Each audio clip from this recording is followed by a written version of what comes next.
Nakakalungkot po, no? Overall, may cut. Tapos sa maraming mga kailangang programa, may cut. So, Madam Chair, ganito po ba sa bagong Pilipinas na yung health po natin and social services, yun yung kinakaltasan?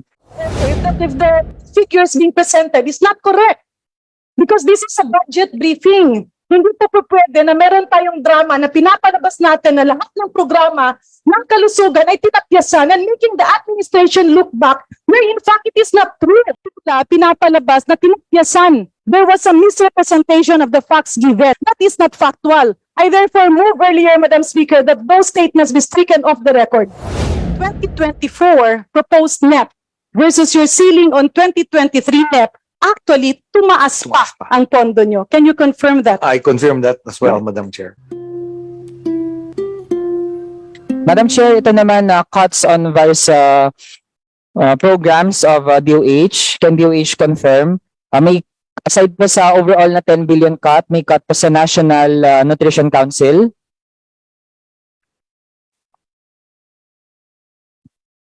Yes, yes, Your Honor, Madam Chair. There is a cut. Meron. Sa National AIDS Council, may cut din po. Yes, yes, Your Honor. Health Policy and Standards Development Program. Yun, hindi ko alam. I will verify. There is also a cut, May Your cut Honor. din. Health System Strengthening Program. Please wind up with the questions. Yes, Madam Chair.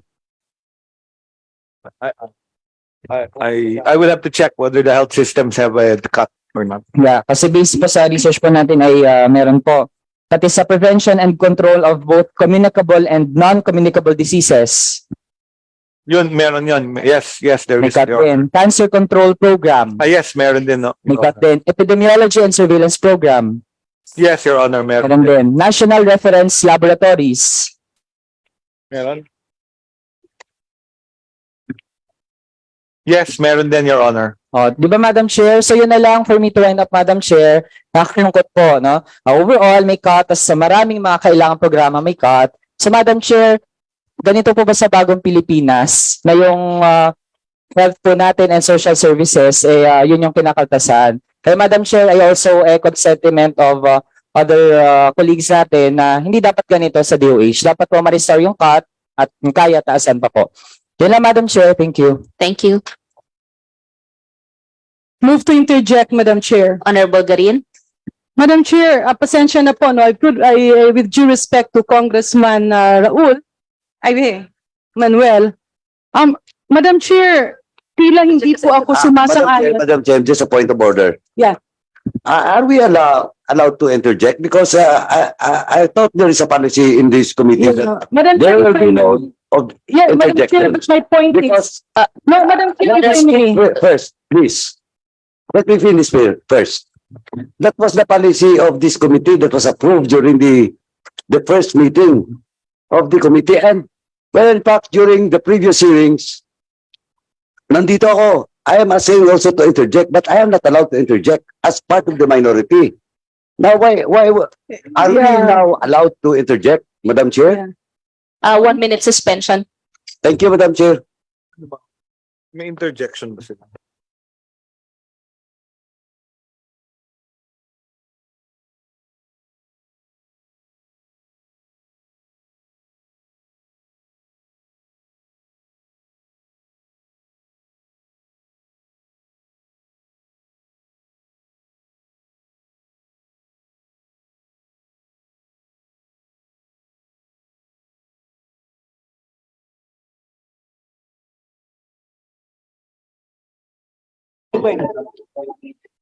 Yun nga, kaya, Hearing resume.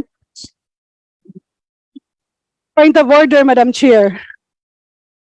Yeah, I really don't want to make a point of order, but I would find it unfair on the part of the administration being wrongly accused na maraming mga programa sa kalusugan ang tinapyasan. Mr. Chair, the figures is not correct. Madam Chair, point of order. Madam Chair, Madam Chair, yung point of pinapanggit order. po ay hindi po siya isang point of order. Order is about yung proceedings natin, yung paano natin padalo. Hindi That is an interjection kasi facts po yung pinapresent, Madam Chair. order if the figures being presented is not correct, because this is a budget briefing. Hindi po pwede na meron tayong drama na pinapalabas natin na lahat ng programa ng kalusugan ay tinapyasan and making the administration look back where in fact it is not true. We have to compare Madam net Chair, versus net. Madam Chair, So, point of order. Okay. the interpretation of the Honorable Manuel is taken off the records. So, One minute suspension. Madam Chair, Ayun, sinuspend. have we resumed hearing? Muna? Yes, we did. Yeah, thank you. Yeah. Madam Chair, nag-resume na ba tayo, Madam Chair? Kinompare naman yung ngayon tsaka yung proposal, di ba? Hindi, kasi hindi nila kinumpare apples to apples. Kaya mukhang binawasan. No, ang kinocompare natin, net tsaka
Rules from the appropriations, it is correct that we cannot interject.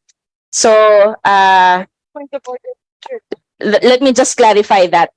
Okay? So no, Madam Chair, so no interjection No is allowed. interjections. Just a point of order. Yeah, so, But- Madam Chair, motion.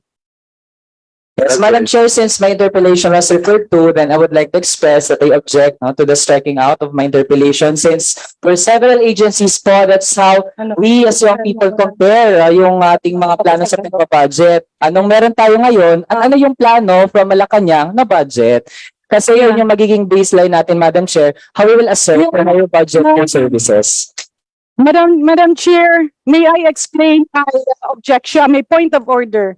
I raise it as a point of order kasi tila pinapalabas na tinapyasan lahat ng programa ng kalusugan and that's very unfair to an administration who is investing on health.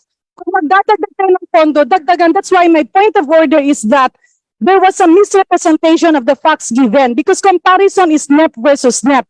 Kaya yung mga sagot kanina na tinapyasan lahat ng programa ng kalusugan, that is not factual. I therefore move earlier, Madam Speaker, that those statements be stricken off the record. Because that will make the administration look bad.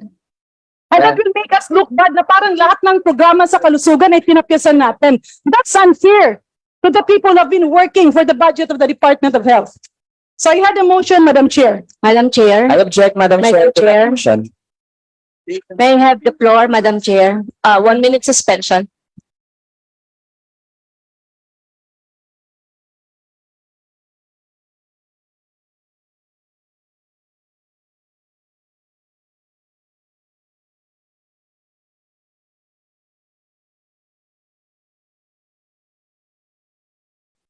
Madam Chair, Sorry. We may I need ask for clarification? yes, Honorable Plato. Kasi kanina pa akong umaga rito Madam Chair. Kung ganito ang mangyayari, Eh, abutin na naman ako ng alas 11 mamayang gabi. Just like the DOTR. Now, let's settle the issue. Bakit nyo Yes, we pinapayagan will- yung point of order? We will be clarifying the Please let me rules. finish, Madam Chair. Because our rules state specifically kung ano yung point of order and when it is going to be raised. Di ba? Kasi ina-allow nyo eh. But if I read section 103 of our House rules, and I would like to quote, a point of order is a privileged question that raises a violation of the rules in relation to the matter under discussion on the floor. A motion to read any part of the rules is equivalent to a point of order and takes precedence over any other motion other than a motion to adjourn. Yun po ang rules natin. Dapat yun ang sundin natin. Thank you for clarifying the rules. Actually, that is what we are going to clarify. The point of order will, as mentioned, only be on the ruling and violation of the rules. Parliamentary. So, and with that, and, May pending motion. and because there's a pending motion, Honorable Garin, Yeah. will you? Thank you, Madam Chair. After conferring with our good colleague, I actually withdraw my point of order with the assurance of the chair that the data that were mentioned will be corrected. So the wrong data that will be mentioned will have to be stricken off the records. Madam Chair, question of privilege. May I be allowed to speak? Honorable Raoul Manuel. Yes, Madam Chair. Madam Chair, I don't see the point na may mga ipapatanggal po tayong facts and data kasi Madam Chair, wala pa kong isa-cite na data kung hindi ito yung proposal na nasa National Expenditure Program. Second, Madam Chair, it has been also a part of our scrutiny of the national budget na kinukumpara din talaga natin yung actual budget ngayon tsaka yung pinopropose po sa National Expenditure Program. There are many ways to compare naman talaga, GAA to GAA, NEP to NEP. Pero hindi po nawawala dun, Madam Chair, yung GAA to NEP. Kasi Madam Chair, doon natin makikita na kung ano yung pagkakaalam ngayon ng administrasyon sa national budget, ano yung dapat ayusin, ano yung dapat baguhin. Kaya Madam Chair, ako po Madam Chair, na-notice ko di ba, sa OVP parang nililimit natin yung discussion, sa OP nilimit natin yung discussion. Pati ba naman DOH Madam Chair? Sana po hindi tayo matakot sa facts at sa katotohanan Madam Chair at i-allow natin yung mga deliberations at ma-put on record iyon. Yun lang muna Madam Chair. Honorable Secretary, let me point to this graph that came from you. Nakasaad po dito, ang pangkabuhang NEP ng Department of Health ay 204.3 billion. Can you confirm this, please? Yes, Madam Chair. Yes, Honorable. Nakasaad rin dito na yung NEP ng 2023, ibig sabihin yung ceiling ng DOH is 195.6 billion. Can you confirm this? Yes, Madam Chair. Ibig sabihin, ang gaan nyo naman noong 2023 ay 214.5 billion. Please confirm. I confirm, Madam Chair. Okay, pag-usapan natin yung alegasyon na tinapyasan yung pondo ng kalusugan.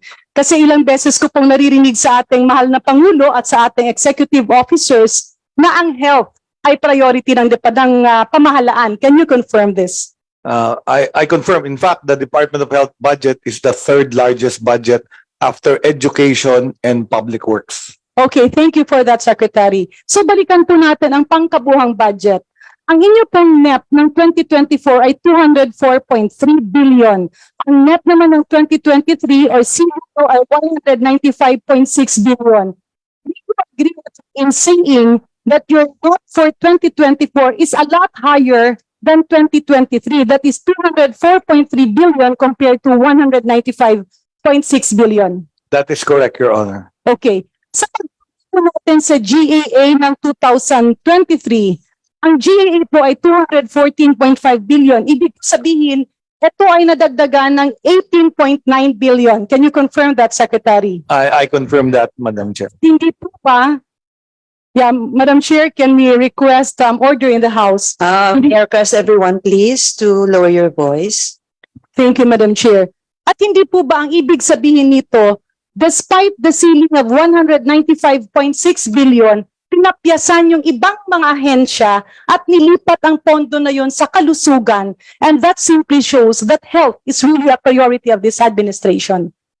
I confirm that, Madam Chair.